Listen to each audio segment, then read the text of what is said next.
मंडळी, हिंदीमधला एक कवी फार छान म्हणतो की भंवर जब भी डुबोएगा उभारा देके मारेगा, सुनो ए मछली हो तुमको वो चारा देके मारेगा, और तुमको लगता है कि अच्छे दिन भी आएंगे, दुश्मन बड़ा चालाक है, तुमको सहारा देके मारेगा।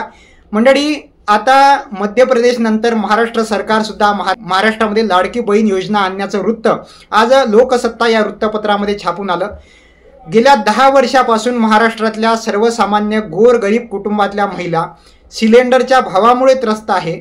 450 रुपयाचं सिलेंडर 1200 रुपयावर केंद्र सरकारनं नेलं, तरी महाराष्ट्रातल्या महायुती सरकारमधला एकही नेता एक शब्द सुद्धा बोलायला तयार नाही। आणि आता विधानसभा निवडणुका ज्या 2 ते 3 महिन्यांच्या तोंडावर राहिलेल्या आहे, निवड मतं घेण्यासाठी सर्वसामान्य महिलांची, सर्वसामान्य गोरगरीब जनतेची मतं लुटण्यासाठी हेच महायुतीचं सरकार इथल्या महाराष्ट्रातील जनतेला वेगवेगळ्या योजनांचं लॉलीपॉप देण्याचा प्रयत्न करत आहे। लक्षात ठेवा, लाडकी बहीण योजना ही मध्य प्रदेशचे मुख्यमंत्री शिवराज सिंग चौहान यांनी मध्य प्रदेशमध्ये आणली होती। त्याचा प्रभाव लोकसभा निवडणुकांमध्ये आपल्याला बघायला मिळाला, ज्यामध्ये भारतीय जनता पक्षाचे 29 पैकी 29 उमेदवार निवडून आले।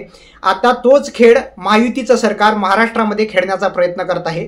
त्यांना सुद्धा असं वाटत आहे की महाराष्ट्रामध्ये विधानसभा निवडणुकीच्या आधी वेगवेगळ्या योजना आणून इथल्या सर्वसामान्य जनतेला आपण मूर्ख बनवण्याचा प्रयत्न केला तर आपल्याला सुद्धा मतदान मिळू शकतं, आपल्याला सुद्धा मतं मिळू शकतात। मात्र हा महायुती सरकारचा गोड गैरसमज आहे, कारण लोकसभा निवडणुकांमध्ये महाराष्ट्रातील जनतेने महायुती सरकारला सर्रासपणे नाकारलेला आहे, हे आपल्या सगळ्यांना माहिती आहे। लाडकी बहीण योजना ही मध्य प्रदेशमध्ये राबवल्या गेली।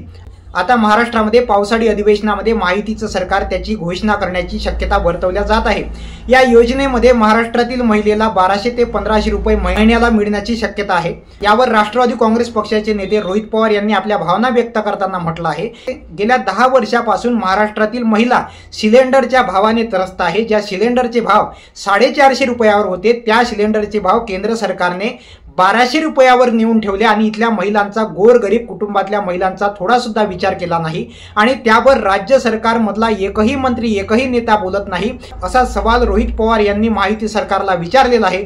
म्हणून येणाऱ्या निवडणुकांमध्ये मतं घेण्यासाठी महायुती सरकारने आता कितीही योजना आणल्या तरी महाराष्ट्रातील सर्वसामान्य जनता त्या योजनांना किंवा महायुती सरकारच्या या डावाला आता बळी पडणार नाही, एवढाच आशावाद।